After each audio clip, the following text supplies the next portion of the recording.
Hello, thank you for choosing to tune in and listen to me talk about all the books I read in the month of August.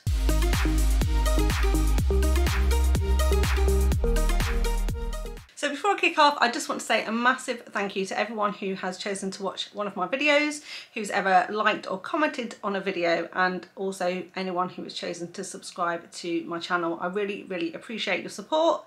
And this is also a shameless plug to say, if you haven't subscribed yet, but you regularly watch my videos, please make sure you press that subscribe button and then you'll be notified when I put up new content. Okay, so today I'm talking about all the books I read in the month of August, and as always I'm going to start with my stats. So I had a pretty good start to the month of August, and then I had a bit of a lull where I had a work trip and didn't read as many books. I also had a pretty long book to read as well, which did take me a couple of days, and it kind of slowed me down, but obviously didn't hurt my page count at all. But towards the end of the month I chose to read some books on the shorter side that had been on my TBR for a while, which meant that I was able to pick up the pace a little bit, and so I was delighted to be able to close out the month with 15 books read, which is my normal average. So I've still got a few books to go to catch up with the last couple of months where I fell short in my reading slightly, but I'm back on track this month and really looking forward to September as well. So in total that meant I read 5,077 pages, which averaged out at about 163 pages per day. So again, back on par with my normal kind of reading pace. In terms of my star ratings, I had 4 3.5 stars, 6 4 stars, 2 4.5 stars, and 3 5-star reads. So another really great month from a quality perspective. Then in terms of how I read them, I had 1 ebook, 10 Kindle Unlimited, 1 audio, 1 physical and 2 ARCs this month. And finally then, in terms of the genres that I read, I had 3 billionaire romances, 1 contemporary romance, 2 dark romances, 7 mafia romances, 1 Omegaverse and 1 sports romance as well. So as always, the majority of the books I read were either mafia or dark romances, and I was really pleased to read so many mafia books this month as well. Okay, so the first book I read was Bishop by Eden Summers, and this is book 7 in her Hunting Her series. This is a mafia romance, it's also a dark romance, it's a bodyguard romance, brother's best friend, and forced proximity as well.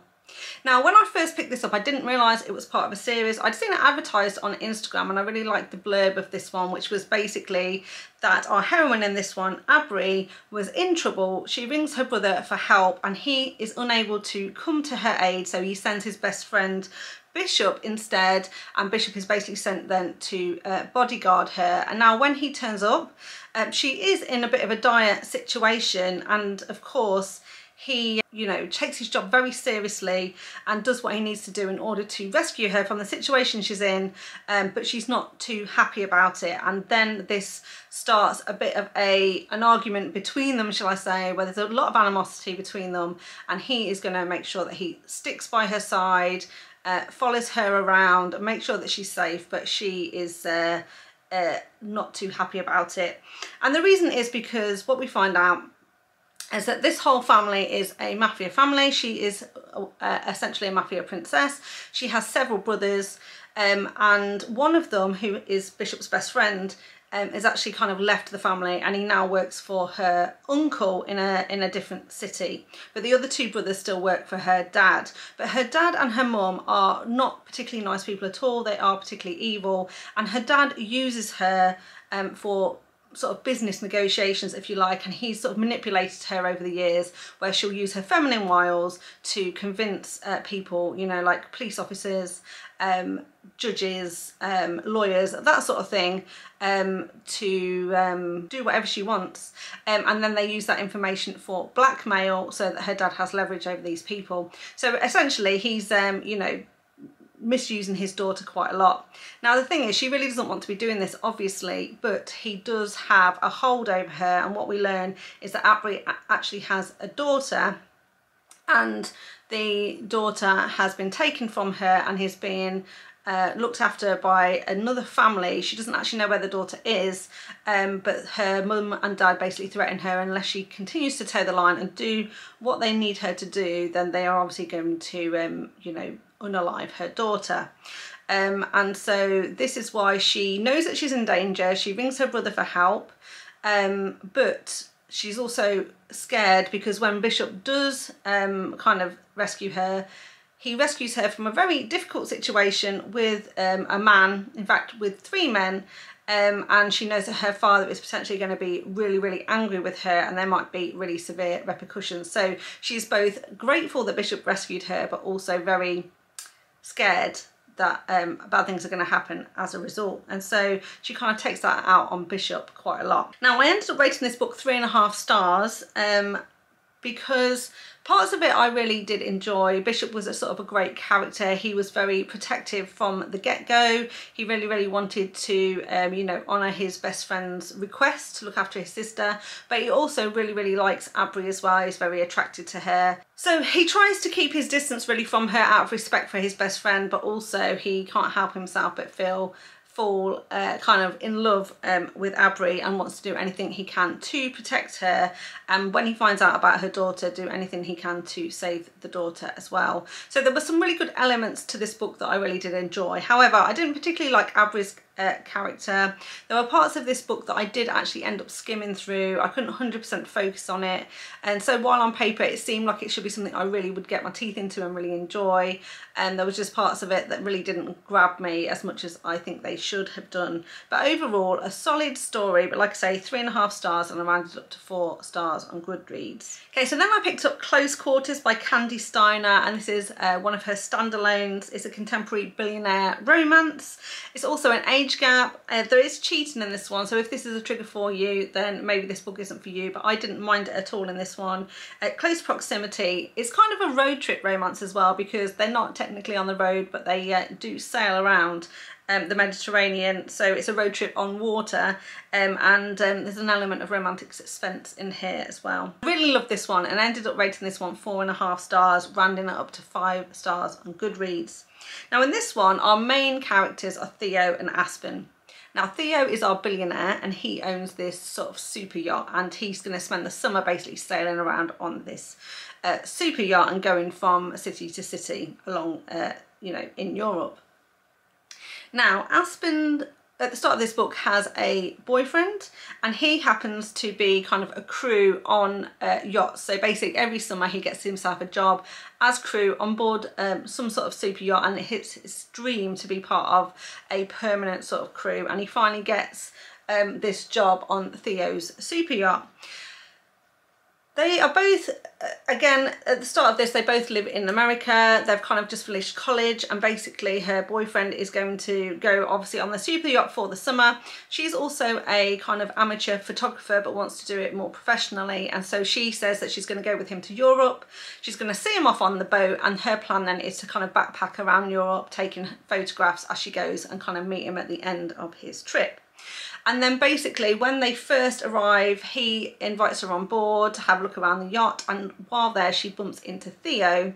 Theo invites her to stay for the crew dinner before they set sail, and while there he becomes so intrigued with her, he basically comes up with this cunning plan that he is going to suggest that instead of going off backpacking for the summer, she can in fact stay on the yacht, take photographs for him, and she'll be allowed to, you know, come and go as they dock and everything, so she can still take her photographs, but she now gets to travel in style rather than having to backpack across Europe. And so she doesn't really want to do this at first, but she can't really say no, and her boyfriend really encourages her to say yes, so she does. And then this is basically where the kind of story really starts, as they then start their trip. Now Theo is really, really taken with Aspen. He really, really wants to win her over and have her for himself, and he's a billionaire and he's not going to take no for an answer. But she's very resistant at first, and at first there's no real cheating, at least not physically, but over time they spend more and more time together, and he actually takes her out sometimes around sort of cities and things while her boyfriend is back working, and they get to know each other. And so although they're physically not cheating, she starts to kind of emotionally cheat, if you like, because she really, really enjoys her time with Theo. Now, in tandem with this, her relationship with her boyfriend does start to degenerate quite quickly, because he starts hanging out with the rest of the crew, staying up late, drinking, doing drugs, and then when they get nights off he goes ashore and goes clubbing and partying, and she's not that kind of person at all. doesn't want to be embroiled in any of that, and so they start to spend more and more time apart, and then it becomes apparent that maybe her boyfriend has got some issues that he needs to deal with. And of course, ultimately, we know where this is going to lead, and I'm not going to say any more about that, but I absolutely love this one. So then moving on then to the next one, The Sweetest Oblivion by Danielle. This is book 1 in the Maid series, and it's a mafia romance. In fact, it's an Italian mafia romance. It's a forbidden romance because the main hero in this one, Nicholas, is actually engaged to be married to the heroine Elena's sister. So it's basically the sister's fiance kind of romance, arranged marriage, like I say, and also becomes a forced proximity romance as well. Now, I'd had this one on my TBR for ages. I really wanted to read this series, but I'd kind of been putting off reading book 1 because I'd heard it wasn't as good as books 2 and 3. But let me tell you, I absolutely loved book 1, and it was one of my 5-star reads of the month. It gripped me from the first page. I loved everything about this one, and honestly, if this is the weakest in the series, I cannot wait to read books 2 and 3 as well. So like I say, we've got Nicholas, our hero. He is head of his kind of Italian mafia faction, if you like, and we have Elena, who is a mafia princess. Now, Elena is actually the oldest sister, so is next in line to kind of enter into an arranged marriage, if you like. But 6 months before the start of this book, there's been a bit of a scandal because she actually gave away her virginity to another man, and this is a big no-no in the Italian mafia world because when you're married you're supposed to be a virgin. But Elena was kind of sick of kind of, you know, all the rules, the way she was treated, the way her father treated her, the fact that she didn't have any choices. And then kind of one foolish weekend she kind of goes to what she thinks is the fair, because she's always wanted to go on this sort of Ferris wheel. The fair is closed, but she ends up bumping into this really sweet security guard, and they end up having a bit of a flink for the weekend. Of course, her father is going to find out, and things don't go well for this young man. And this basically then means that she is in a very scandalous spot, and she is now not fit to be arranged in marriage to anyone, and so Nicholas ends up being arranged in marriage to her younger sister. Now the thing is, Nicholas actually does prefer Elena. So after the engagement, Nicholas starts spending more time around the family. The two families, you know, meet for dinners and things like that to try and start merging the families together, and he starts to spend a bit more time with both of the sisters. And what I absolutely loved about this is, like, from the get-go, you could tell that Elena and Nicholas were super attracted to each other. You could feel the chemistry between them. The magnetic kind of sexual energy between them literally oozed off the page, and there were some really, really great intense moments where they would be at a party and they'd end up in a quiet corner together, but they obviously couldn't show that they liked each other, so they would stand side by side and they would kind of have a bit of banter. They would have a bit of a banter, and then she would walk off or he would walk off. And there was also some great times as well where he was so obsessed with her and so kind of like frustrated that he couldn't be with her that he deliberately started fights and things with her brothers, just so that he could let off a bit of steam. And so I just loved the tension in this one, and also they start to kind of sneak around behind the family's back, so this becomes a bit of a forbidden romance until Nicholas comes up with a way that he is going to be able to kind of ditch the sister and end up with Elena, and then they're kind of in a bit of a forced proximity situation as well. So yeah, just overall I absolutely just love this one, but I just love the sort of the tension and the chemistry between this couple. Nicholas was my absolute favourite sort of hero. He's so intense and so obsessed with the heroine, and he's not going to rest until he absolutely gets what he wants. So would highly recommend this one. And like I say, don't be, if like me you were put off a bit by some of the reviews or some of the things that people might have said about this one, that they felt it was a little bit slower, not as good as the as books 2 and 3 in this series, then don't be afraid to pick this one up. I absolutely loved it and would highly recommend. I also do want to say that one of the great characters in this one is Elena's nonna, so the grandma. I love it when there is sort of like the grandma in the story, and she is sort of like a feisty sort of like character. She's been in the mafia family for a long time. She knows how everything works, but she's also super observant, knows everything that's going on. And then, you know, it's one of those people that kind of drops in sage pearls of wisdom, is eagle-eyed. She does not miss anything, but chooses her moments when she's going to reveal what she knows and also give her opinion. And there's a great part in here as well where they're kind of all at a family dinner. It's all very boring until a fight breaks out and she's like, finally the entertainment is here. And I just loved her character. So also another great character in this book as well. So after that I picked up Alpha Ruined by Liliana Carlisle. This is an Omega verse. It's a standalone, but it's connected to the Alpha Inmate book that she'd written previously. This book is on the shorter side. She tends to write novella sort of length stories, just under the 200-page mark. So they are pretty quick to read, and I really do like her Omega verse stories. They're nothing groundbreaking. They're not going to win any awards soon, but I just find that they are fun, short, quick reads, and I always like to pick up the new books when they come out. So like I said, this is an Omega verse, so it's also a fated mate's tale. It's also a bit of a stalker romance. There's some suspenseful elements in here as well. We are following Bree and Cole. Like I said, this is like a standalone, but it's kind of linked to Alpha Inmate. So in Alpha Inmate, essentially what happened is there's this prison in this town. They had alphas in this prison, and there was an Omega who was kind of like a psychologist who went to the prison to talk to the inmates. Now while she was there, she fell in love with one of the alphas, and then when there was kind of a bit of a prison riot and some prisoners broke out, he ends up kind of escaping with the Omega and they kind of disappear. So now there's this big sort of mystery around the town, like what happened. Did this alpha go crazy and kill the Omega? Did they fall in love and run off together? No one really knows what happened or where they went, but it's a bit of a scandal hanging over the town. Now at the start of this one, our main heroine is Bree, and she is a news reporter, and she wants to go to the town to interview some people to try and figure out what happens to this Omega. And she is kind of a romantic, so her theory is that they definitely were in love with each other and they ran off together, and so that's what she wants to go and sort out. Now people are horrified that she wants to go to this town alone as an unmated Omega, because, you know, that does mean that she's a little bit more vulnerable than some other people. But when she gets there, she makes friends with some of the locals and she stays in a local lodge, and she's all ready to go around doing her little investigation. Now while she's there, she bumps into an alpha called Cole. Instantly Cole knows that she's his Omega and that they're sort of fated mates. She resists at first, and as she's starting to do some investigations, more people start to turn up unalive.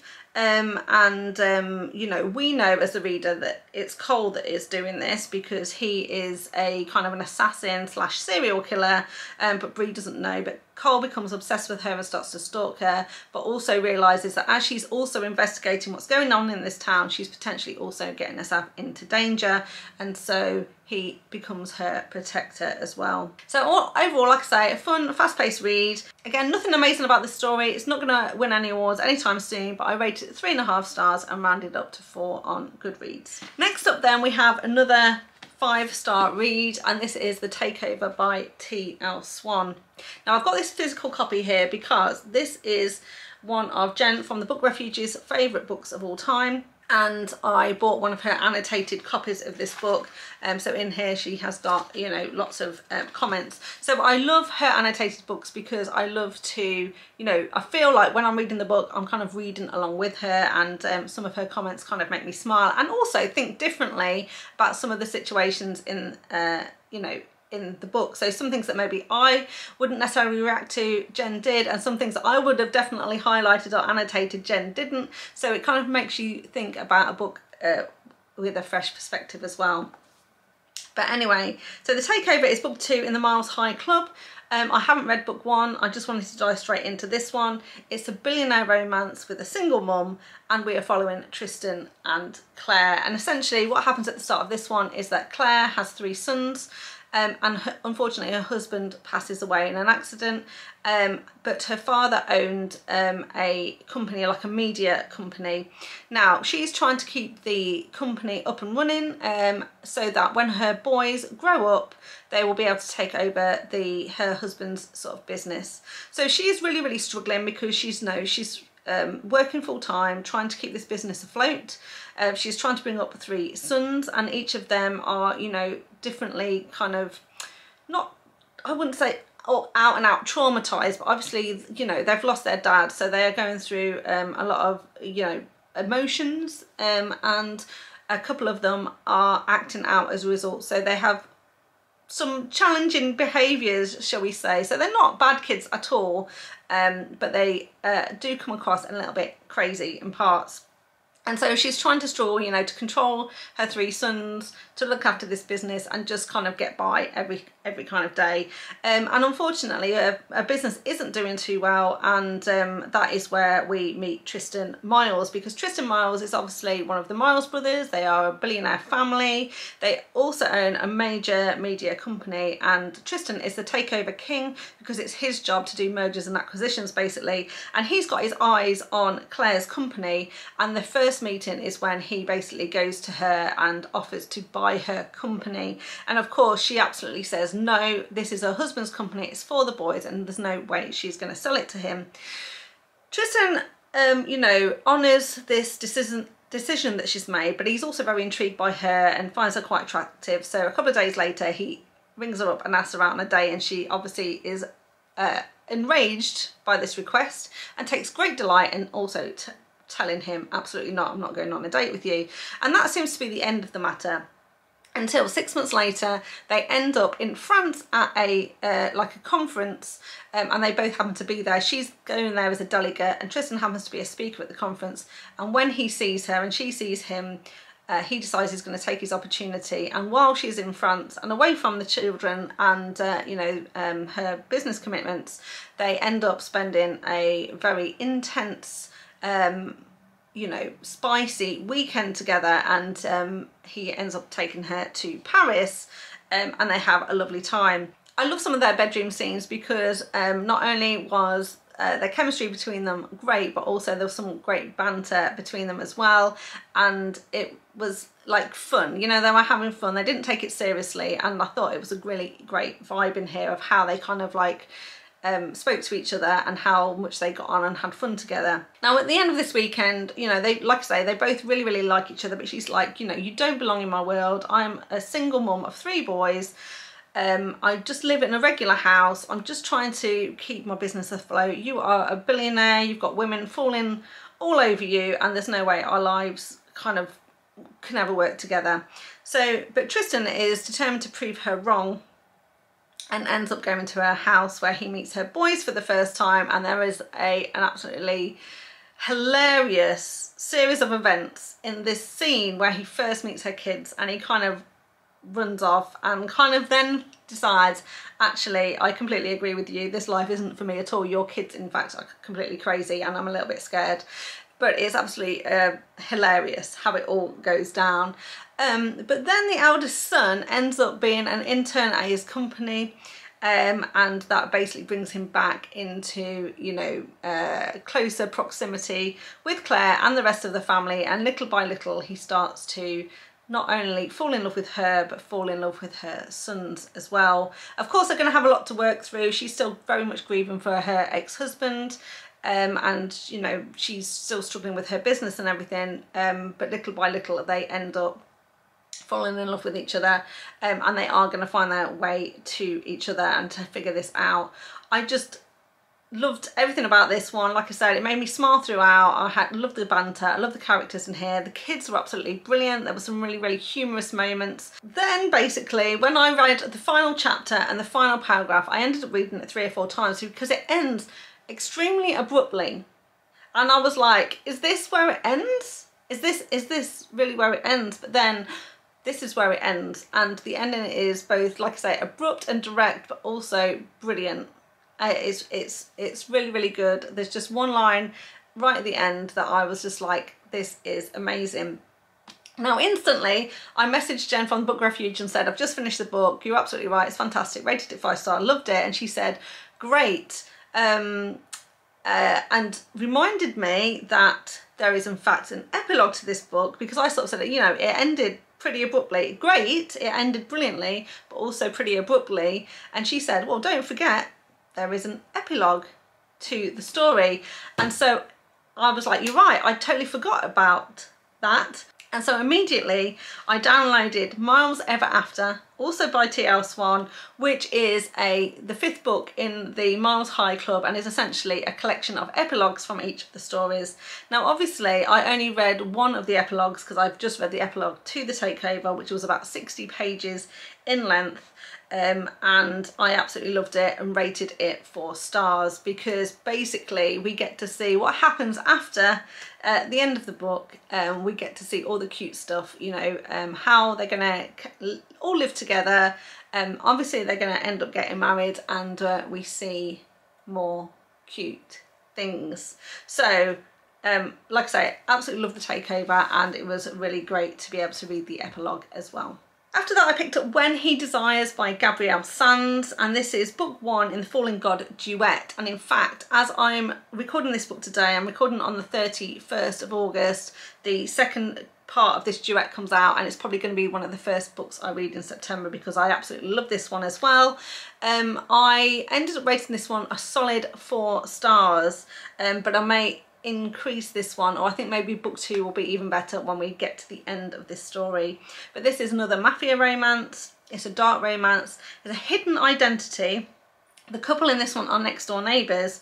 They end up becoming roommates, and then also fake dating scenarios. So all of the tropes that I absolutely love.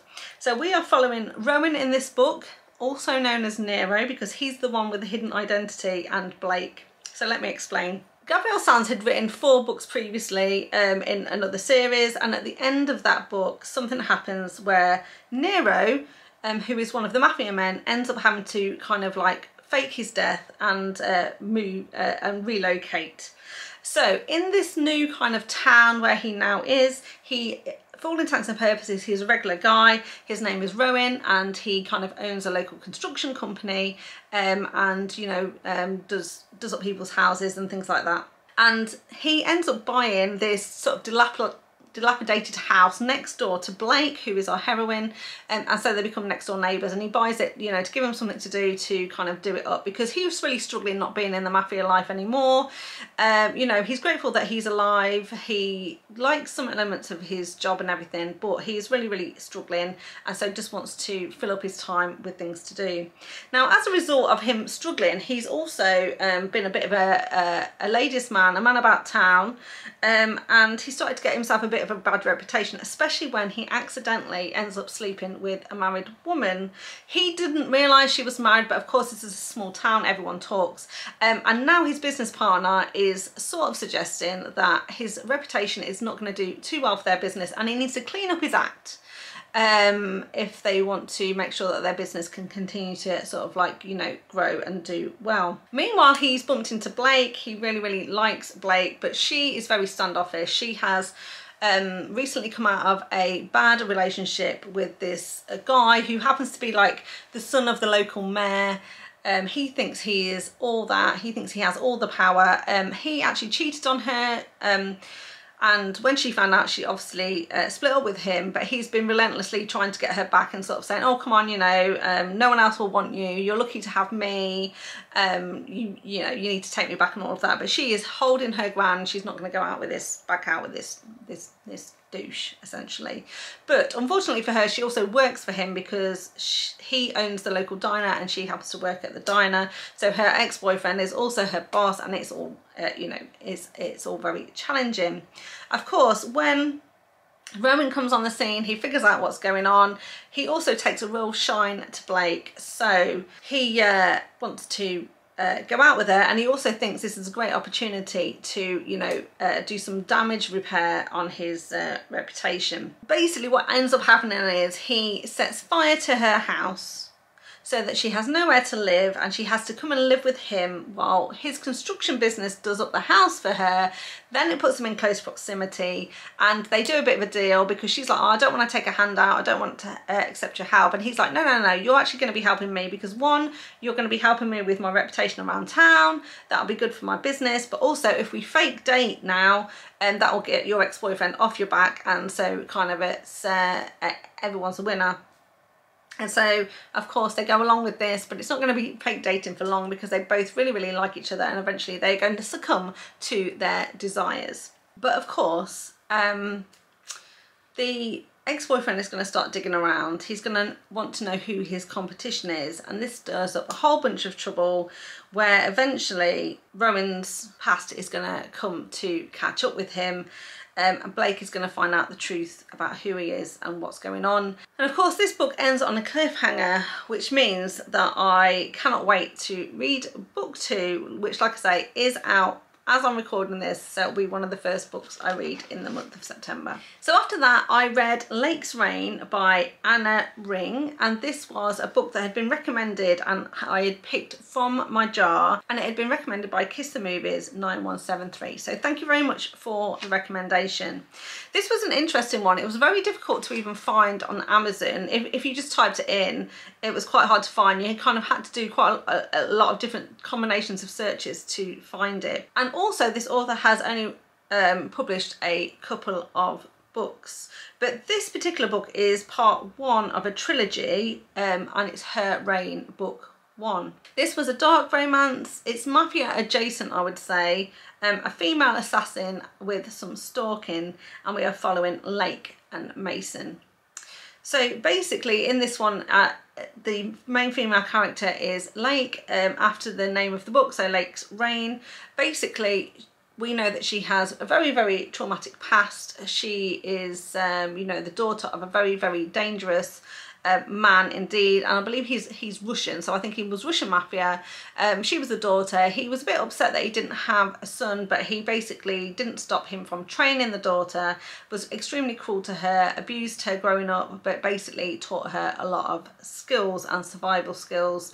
And then what we learn is, as an adult, she's become this assassin, and an extremely good assassin as well. She doesn't align herself to any particular factions, but basically anybody who wants her to eliminate someone, they will call a special number, and she only gets jobs by referrals. People don't know her actual identity, and she always kind of wears, you know, clothing that kind of conceals her identity.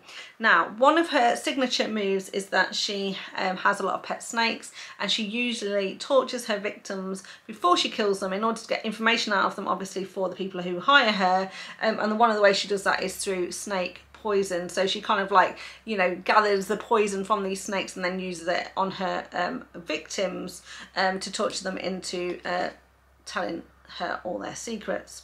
So this is kind of her MO.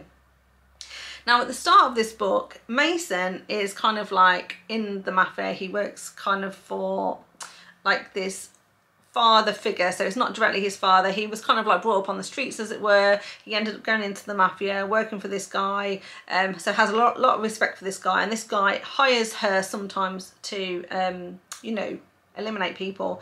Now in one of these sessions, Mason happens to be there, and he's extremely attracted by this woman who, you know, goes in there, is extremely good at what she does, extracts the information she needs, and is a total badass, and so obviously is not a stranger to, you know, eliminating people. And Mason is extremely turned on by her, and then of course she disappears into the night, and he wants to know who she is, but of course no one knows who she is.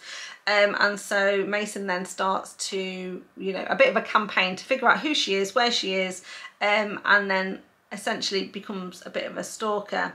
But in doing this, he is then obviously kicking up, finding information that she really doesn't want him to find out about her past and her father and where she comes from and all of that. And slowly and surely they end up falling in love with each other, but things are not going to go well. And this is a trilogy, so this does end on a cliffhanger. So that all sounds great, right? And on paper it you know, should have been great. I actually ended up rating this one 3.5 stars. I did round it up to 4 stars on Goodreads. However, there were some issues with this book that meant that I didn't rate it any higher. I felt like it was kind of like overwritten. The characters were kind of like overwritten.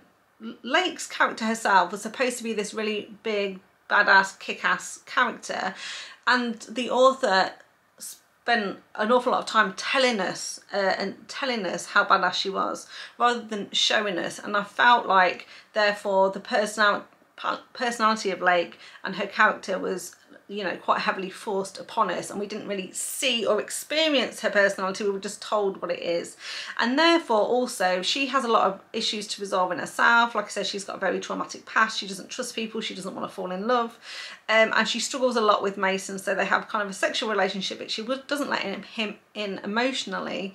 But then and we spend a lot of time again being told how she feels, told what her problem is, told how badass she is. And then at the moment where the switch happens, where she realizes that she does have feelings for him, she doesn't want to be with him, she does love him, it almost feels then like too jarring. Like we haven't really gone through the emotions, we've just been told what they are. And so I felt like I say, this one was slightly overwritten, and we were, you know, told what her character was. But I did like Mason, I did like the overall premise for this one, so that's why I end up rating this one the way I rated it. Will I go on to read any more? Maybe, but I'm not desperate. Even when I got to the end and I kind of like knew what the cliffhanger was, I wasn't desperate to go on to read any more. But I wouldn't say that I won't go on to read any more, just not immediately. After that, I picked up Surviving Mateo by Sam Mariano, and this is book 2 in the Morelli family series. This is a saga, so this is a Morelli family saga, and this is only book 2, so I'm slowly working my way through them because I really want to read this series. I've heard really good things about it. Obviously it's a mafia romance, captive, forced proximity for this one, and we are following Mateo and Meg. I reviewed book 1 a couple of months ago, and essentially Mateo is obviously the main character in this book. He's the one that everyone talks about. He's like, oh my god, Mateo, the character of Mateo, he's like unhinged and crazy and obsessive and stuff like that. Now in book 1 we did see him because basically his cousin Vinny ended up with this girl, and I can't remember her name. I feel like I should know her name because she's going to be very important in the rest of the story. But essentially Mateo really plays with both of them, and he tries to get in the way of their relationship, and he does some horrible things to Vinny's girlfriend, but ultimately at the end of that book he kind of lets them be, and they kind of like move out. But obviously Mateo's still got very much this hold over him. Now it was very much left for me that he would end up with this girl eventually, that some things would be scheming and he'd end up with this girl eventually. So I was very surprised when Mateo in this book fell so much in love with our female character Meg, because essentially, like I say, Mateo's a bad man, he's head of this mafia, and so he's got a lot of enemies. Meg, our heroine, has recently lost her husband. She also has a little girl, because the husband basically was a bit of a gambler, owed some bad men some money, and they came, and when he couldn't pay, they removed him, shall we say. So now the bad men are coming to her and they want the cash from her, but obviously she doesn't have it. So they say, hey, we're happy to wipe your slate clean, wipe your husband's debt clean, if you do us a little favour and basically seduce Mateo and assassinate him for us. And the way she's supposed to do that is by poisoning his drink. Now the thing is, Mateo is obviously paranoid and suspicious of everybody. So when this beautiful woman kind of like propositions him and you know, wants to go out with him and seems so free to want to be with him, he is very suspicious. But he also takes a real shine to her and really likes her. So while he's suspicious and he suspects very much that she's there to kill him, he is very disappointed indeed when he uncovers that that is what she is there to do, and he is really disappointed. So he decides that he's going to take her captive, force her to come and live with him in the house, in fact integrate herself into the household, you know, like the servants and everything, and become a worker in his house, but with the aim of ultimately being with her. So now she's his employee with benefits, and he insists that she is at his beck and call. Now there's some really cool things in here, because Meg is actually the sort of woman who really didn't like her husband in the first place. It's not too sad that he's dead. Really is attracted to Mateo and can get past and overlook his paranoia, his obsession and all of that, and she really does fall in love with Mateo. Mateo falls in love with her but doesn't 100% trust her.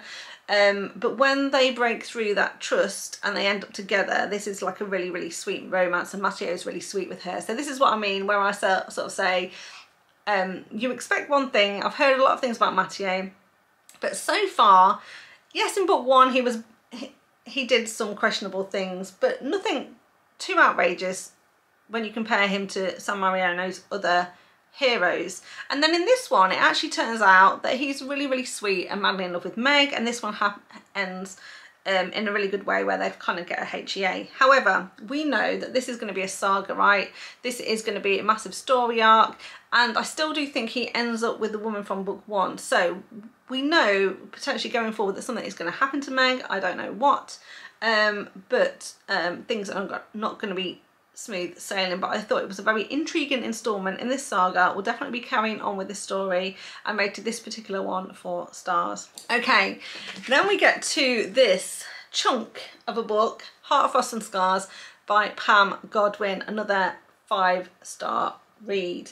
I'm only gonna talk very quickly about this because I'm actually going to do a deep dive review of this one shortly.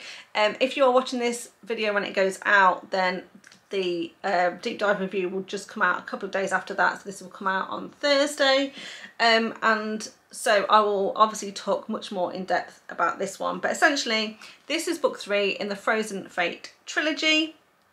It's a very, very dark romance. It's also a polyamorous sort of relationship, reverse harem if you want. It involves stalking in here. It's also a bit of a second chance, and very, very suspenseful. So if you've heard me talk about the other books before, just very, very briefly, the main heroine in this one is Frankie. In book 1, she is kidnapped by a man called Denver and taken to a remote part of Alaska basically, and she is trapped in this frozen wasteland with 3 other men, Leo, Cody and Wolfson. And basically the first book is all about, you know, who she is, why she's there, why she's been captured, who these men are, how they're all connected to each other. But slowly and surely she starts to fall in love with a couple of the men, in particular Leo and Cody. Now at the end of book 1, they are left in a very perilous position and there are more questions than answers. Then we get to book 2, Cage of Ice and Echoes, and in that one, that is all about them trying to uncover the mystery, trying to figure everything out, trying to escape from Alaska and bring themselves back to civilization. It is very much a tale of, you know, survival and working together, and they go through some terrible things. But at the end of that book, they do manage to leave Alaska. And so by the time we get to book 3, Heart of Frost and Scars, we have got some answers to some original questions, but we have got some new questions now. And this book is very much about how Frankie, Cody and Leo try and reintegrate themselves back into society. Cody and Leo are obviously, you know, have never lived in a normal society before. They're very wild men, so they're going to struggle to kind of come to terms with what's happened to them and reintegrate themselves into, you know, this new world, as it were. And also they are dealing with Monty, who is Frankie's husband, because obviously Monty is going to want his wife back and is not too happy to be sharing her with 2 other men. Plus they're trying to figure out, you know, some additional riddles and uncover some additional truths. They know they've got a stalker and they're trying to figure out who it is. So this book was absolutely fantastic. If you take all of the books together, it's an absolute 5-star plus series. In fact, there aren't enough stars to rate this series at all. It was absolutely fantastic, but extremely dark. The ending of this book was, you know, very challenging to read, but also brilliant, and Pam has done an absolutely amazing job here. But like I say, these are very chunky books. It took me a while to get through it, but I was absolutely delighted also to get an arc of this one. But of course, as soon as the paperback came out, I picked that one up as well and finished off my collection. So that's all I'm going to say about this one. It's absolutely worth the read if you like a dark romance. Check the trigger warnings if you have any, but if you don't, then absolutely highly recommend this series. Please get stuck in. And if you want to know some of my deeper thoughts about this one, then obviously watch out for my deep dive on this one as well. So after A Heart, Frost and Scars, I finished Unsteady by Peyton, Corinne. This is book 1 in the Undone series. It's a sports romance, a hockey romance and a figure skater basically. So we've got an ice hockey star and a figure skater. It's a college romance, single mum, sort of, because she's not an actual mum, but she's basically responsible for her 2 younger brothers. And both of these main characters are dealing with some form of trauma or PTSD. Now I actually listened to this one as an audiobook and it was narrated brilliantly by Kelsey Navarro Foster and Max Myers. So really enjoyed the audiobook for this one, and overall I rated it 4.5 stars. So in this one we're following Reese and Sadie. Reese is our ice hockey star obviously, and at the start of this book he has an accident on the ice which puts him in the hospital, and as a result of this he has kind of PTSD and struggles to get back on the ice, and he's the captain of his team. His father was a professional ice hockey player, so you know people really respect him. He's absolutely fantastic ice hockey player and people are really kind of relying on him to get back to the team and put on a good performance for their college team. However, like I say, he's struggling really badly with PTSD. He can barely get on the ice without having a panic attack, and so he needs to really sort himself out through the summer months before the season starts. And this is where we meet Sadie, because Sadie is a figure skater. She goes to the same college as Reese, and basically goes early mornings to the ice rink to practice her figure skating. And so one morning when she goes to the ice rink, she sees Reese having a panic attack on the ice, and she goes over to help him. And then as a result of this they end up kind of starting a very tenuous friendship where they will meet in the mornings for ice time, and she will kind of help him through his panic attacks, to the point where she almost becomes his crutch in a way, because he can't go on the ice unless she's kind of there to kind of support him. Now he really likes Sadie. He really wants to be with her. She is very closed off and guarded because Sadie is really struggling. Her mum left the family when she was young. Her dad is an alcoholic, and she is really struggling to bring up her 2 younger sons herself. She doesn't want them to go into foster care, so she's really trying to make things work at home, and she's also trying to get custody of the children so she can become their legal guardians. In and amongst this, obviously she is trying to finish college. She is obviously very good at ice skating, figure skating, and so her coach demands an awful lot of her. She's trying to hold down a couple of jobs so she can pay bills, and also look after her brothers. And so she really doesn't have time for a relationship. She doesn't want to get emotionally attached with Reese, and also she doesn't want to put her trust in another person that he's going to let her down. And she really believes that if Reese finds out all of the stuff that she's going through and has to put up with, that he wouldn't be interested in her at all. So she doesn't really open up to him for a very long time, but little by little, like I say, they build this amazing friendship, and he also starts to help her with her brothers, and just really starts to earn her trust. And he cares so much about her that he's just happy to be in her proximity, even if she doesn't want to date him, even if she doesn't want to be with him. He's just like, anything he can do for her he is happy to do. And so that's what I really liked about this. Reese is a great character. And I also really warmed to Sadie as well. And when they finally kind of like talk about both, about how they're both sort of traumatized by what's happened to them in their past, they can really start to trust each other, and work with each other to kind of move forward. Reese has also got an amazing family in here. His mum and his dad are absolutely brilliant, and they're also brilliant with Sadie and her brothers as well. And so yeah, just overall some great characters, and I just loved how this one kind of played out. So like I say, really enjoyed this one, rated it 4.5 stars and rounded up to 5 on Goodreads. Then I picked up another arc. This was Brutal Savage by Lilian Harris. This is book 2 in the Savage King series. This is an Irish mafia romance, a single dad, forced marriage. His child, so I say he's a single dad, but basically he's now the guardian for his cousin's son. Unfortunately, his cousin and wife were killed. Mafia related, and he ends up being the guardian for their son. Now, as a result, the son is quite traumatized, so he's chosen to not speak, and so the hero in this one, Tynan, is really kind of like struggling. He loves, you know, he loves the little boy. He's really trying to bring him up and do the right thing, but he's really struggling because obviously he can't communicate with him, and the little boy seems to really hate him. So enter our heroine, Alara, who is the little boy's teacher. I think Brody is his name, actually. So she's Brody's teacher, and she starts to really build a rapport with Brody, and Tynan sees this and, you know, really kind of like starts to fixate on the teacher as a result, shall we say. Now, she's much younger than him, and also she's also harbouring a bit of a secret. This is a bit of a hidden identity for her because she's a woman on the run. So she was in quite a difficult situation herself, went on the run, changed her name, so she's now known as Alara basically, and she's working at this school. But when Tynan basically, like, you know, takes a bit of an interest in her, he kind of starts to figure out that maybe she needs some cash. So he basically says, I'll offer you some extra cash if you kind of do some extra classes with Brody after school. And, you know, and just spend some time with him, because he thinks, you know, if she builds a relationship with him, that might help Brody and he might eventually speak.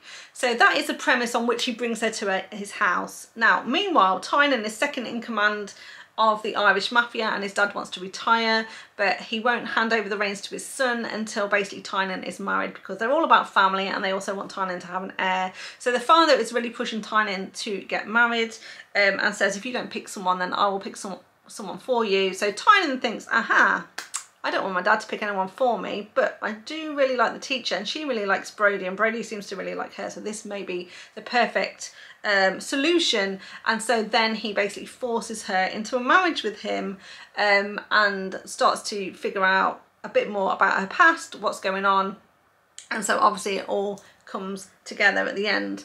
Now, I did enjoy this book. I like Lilian Harris's writing. Sometimes the plots are a little bit crazy and unbelievable though, and this was no different in here, because when we have the big reveal at the end, it's a little bit unbelievable, but typical for Lilian Harris, because she does always think slightly outside of the box and bring you a kind of a reveal or a third act conflict, shall we say, that is completely unexpected at times. So just watch out for that.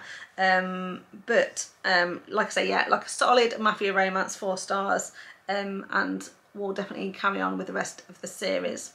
After that, I picked up a short one. Like I said, by this point, I just kind of like, there was only a few days left to go in August. I wanted to make up my numbers. Also had a few books on my TBR which were slightly shorter in length, and I thought I would pick them up, bash through them, get my stats up, but also pick up some books that had been lurking around for a while. So the first one is Salt in the Wound by Simone. This is 0.5 of the Lioness series. So basically Lioness books that she's done is a duet, and this is kind of a prequel to that kind of duet. So it's a novella length, and I would say kind of an erotic romance, contemporary romance. There is a sex club in here, but we only go to it a little bit. We've got a virgin heroine, there's an age gap, and it's an arranged marriage as well. So the main characters in this one are Mark and Isolde. Now, this is a very interesting premise, and by the way, this is also my first ever Sierra Simone book as well, and I wanted to read more of hers, so it was a good way to get my toe into the water, as it were. Our main heroine in this one, like I say, is Isolde. Now, she lost her mum when she was young, and she has a dad. Her dad is very wealthy. He owns a bank, and all he wants is for her to, you know, go into finance and take over the company when she grows up. However, she is deeply religious, and her uncle is kind of a priest. He seems to work for the Pope. In fact, we kind of glean that he is kind of like an assassin / spy for the church. And as a result has really kind of encouraged her to be religious. Isolde, like I say, is deeply religious. Her dream is to become a nun and to serve the church and to serve God. But growing up as well, her uncle has really trained her to almost like following his footsteps. He's trained her in martial arts. She goes to this special kind of like school where she learns how to fight with weapons and everything, and also he's kind of been teaching her the ways of espionage and spying and making herself like invisible and overhearing conversations and stuff like that. So it's a really interesting sort of setup, because then we have our hero Mark, and Mark is older than her. He basically used to be in the CIA, and also he owns this sex club, and basically he deals in information. So obviously there's some very powerful and influential people that go to the sex club. As a result, he's got a lot of, you know, things that he can hold over them, shall we say, but also it's a great place where people chat freely, people meet that wouldn't normally meet, and he can overhear conversations, gather information as well. So he very much deals in information the same way as Isolde's uncle deals in information for the church, and also how her father deals in information for his investments and banking. And so the dad decides that he wants to arrange Isolde in marriage to Mark, and so they're arranged in marriage. At first she really resists this. She doesn't want to do it. She wants to be a nun after all, but her uncle convinces her that it would be a great sacrifice for God, and that she can serve God much better married to Mark than she could becoming a nun. And so she agrees and deems it very much as a sacrifice on her part. Now, she's only kind of young, she's just started college, and so they agree that although they are arranged in marriage and there'll be a fiance, you know, she'll be Mark's fiance, they're not actually going to get married for another 4 years. And so during that 4-year gap, Mark and Isolde kind of meet each other on several occasions, and this prequel is basically their encounters of them meeting as we lead up to the point in time where she's supposed to be married. And so this book ends where I guess the next book, or the first book of the actual duet, kicks off, which is where you know, it's now time for them to get married. And Mark sends for her, and he sends a kind of a man / bodyguard to go and pick her up and bring her to where he is, essentially. So that is kind of what happens in the book. It is spicy. There's some interesting parts in it. I found Mark was very manipulative, and I feel like Isolde is being manipulated by a lot of different people to do a lot of different things, and it's very clear he has his own motivations for wanting to marry her, and we're not quite sure what they are, but I'm sure they will be revealed in the actual duet. And it's intrigued me enough that I'll definitely be picking up more in this series, and I'll definitely read more from Sierra Simone as well. So if I haven't said already, I rated it 4 stars and would recommend. Then I picked up Captivated by Rebecca Gannon. This is book 6 in the Cafano crime family. It's a mafia romance. They're Italian mafia. It's an age gap, also a hidden identity, I'll say, sort of. And it starts with a bit of a 3-night stand. So we're following Nico and Cassie in this one. Now, I just want to say something about this series as a whole, because book 1 in the series I absolutely loved. I loved it. And the first couple of books I also really enjoyed. And then this series I think goes off the boil slightly. They're kind of like nicer, sort of sweeter mafia romances. Usually they're not very long, slightly less than 300 pages, so again they're quick and easy to read, but nothing too dramatic happens. There's not really anything like high stakes, and while the women are resistant to the men at first, they kind of eventually fall for them. Now book 5 in particular I was really disappointed with. I thought it was a bit lackluster, but because I'd enjoyed the other books in the series, I still wanted to continue. And you know, it's one of those things where I'd read 5 books in the series, she's just brought out book 6, and I'm like, I need to read it, don't I? I can't let it go at this point. So I picked it up. And the good news is that I did enjoy it much better than book 5. I rated this one 4 stars. It was a solid 4 star. I am hopeful then that the next book in the series will also continue to get better. Like I say, we're following Nico and Cassie, and Nico is one of the Cafano family. They are obviously a very influential mafia family. They have sort of teams, if you like, in New York and Atlantic City. In this one we're in Atlantic City, and Cassie basically is really friendly with the heroine from book 5, and this is where Nico and Cassie met. So they actually met in kind of book 5. We know they had a 3-night stand together. They kind of had this fling over the weekend when they were together, and then they went their separate ways because Cassie lives in Atlantic City, but Nico operates out of New York. So he goes away for you know, a month basically, and she doesn't see him. But they agreed to this sort of 3-night stand. That's all it's going to be. And then they'll go their separate ways. Of course, since then though, their chemistry was amazing. They really, really liked each other, and neither of them have got the other one off their mind. So they've been constantly thinking about the other person. So a month goes by and Cassie ends up becoming a pole dancer at one of the family's strip clubs. And so when Nico is back in town in Atlantic City and happens to go to the club for business, he sees Cassie up on the stage dancing, and he is enraged and instantly gets the bouncers to clear out the whole place, and basically makes Cassie dance for him, and pretty much says, you dance for no one but me.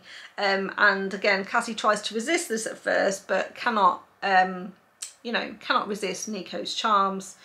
The thing is, Cassie's in a bit of trouble while her brother is in a bit of trouble. So again, this is sort of like a classic tale when we're thinking about mafia romances. Cassie's brother has got himself in with some bad people, has gambled away some money, and now owes this rival crime family about $100,000. And of course, if he doesn't pay up, he is going to be unalived. And so Cassie is desperately trying to help her brother raise the cash, and hence why she has gone dancing at this club, because she needs to raise some extra cash to try and pay off the debt, and or at least extend, you know, extend the time, give themselves an extra couple of weeks to find the cash.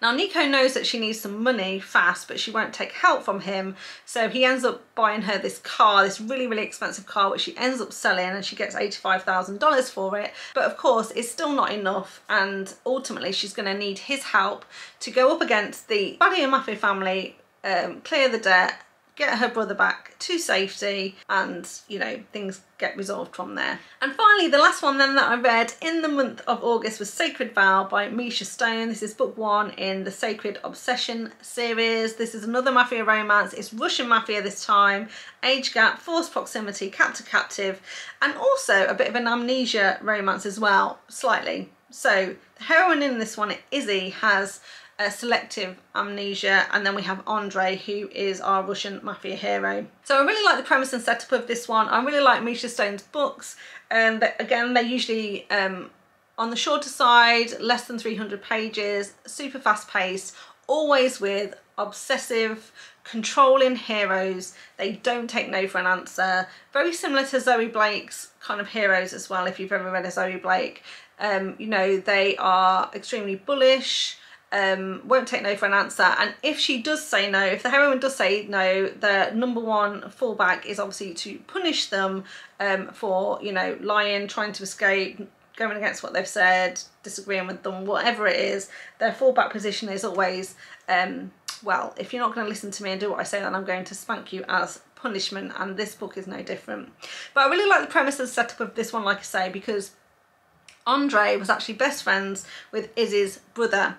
Andre and the brother are a bit older than her, so there's about a 10-year age gap. And basically when Izzy was 15, her brother is killed doing mafia business, and Izzy is a witness to this crime basically, and is so traumatized by obviously the death of her brother and what she's witnessed, she then experiences amnesia. So selective amnesia, where she cannot remember what happened in the lead up to what happened to her brother or what happened afterwards. Now, the brother said to Andre, or got Andre to make this vow that he would protect his sister if anything happened to him, and Andre takes his vow very seriously, and basically encouraged Izzy and her mum to leave town, and they relocated them somewhere else, set them up in a really nice house and everything, and Andre's like, never come back, because he knows that what she's witnessed is dangerous information that, you know, if she ends up remembering, there are some bad men that are going to want to try and, you know, remove her from the situation, because she's going to cause some problems. So she goes off, and she's 15 at this time, and Andre kind of, you know, sends them off. And, you know, at that point in time, he's still quite young, but 7 years go by, basically. So now she's 22, and at the start of this book, Andre is much higher up in the mafia now. He's pretty much in charge. and he has got a lot more power and control than he did before. The thing is this mum has died, she's passed away, and so now she's determined that she's going to come back to Chicago to try and figure out what actually happened to her brother. She really wants to get her memories back, and so she comes back to Chicago. And when Andre finds out, he's not going to be too happy about this. He's like, I told you to stay away, and now the bad people know that you're here. Now you've put yourself in danger, and you've got two choices. You either leave again and never come back, or you marry me, because only by marrying me can I keep you safe, and you'll be protected by kind of my name, and my men will protect you as a result as well. Of course, she's like laughs in his face. Is like, no, absolutely not. I'm not marrying you. That is ridiculous. I just want to live my life. I don't know what I remember, but surely it can't be that bad. Once I remember, I'll give them the information they need. Everyone will be happy. So she kind of goes out of her way to go against what he says, to try and escape his protection, to try and figure out what's going on. And obviously she's putting herself in more and more danger as time goes by, and Andre's going to react the way all Russian mafia heroes react when you're reading the Measha Stone, which is to force her then into a captive situation where he's not going to let her out of his sight. He's going to pretty much lock her in his room and force her into a marriage.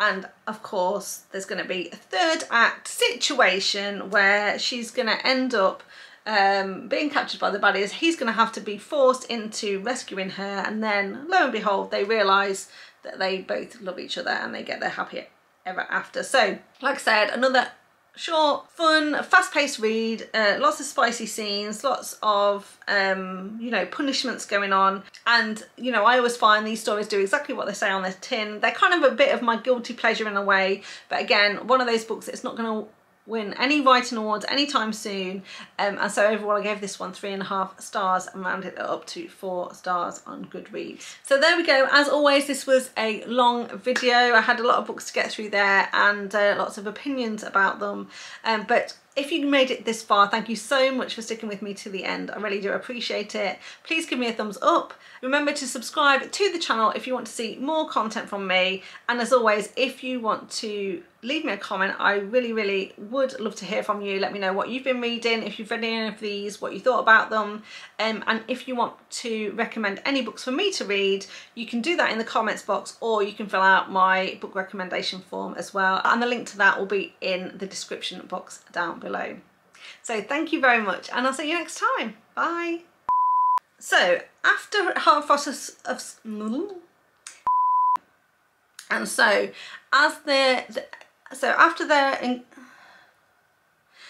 names of the books are all okay, so today I'm talking about August. Okay, so today I'm talking about all the books I read in August, and today I'll just leave it at blah blah blah, 3.5 stars, cut the rest out.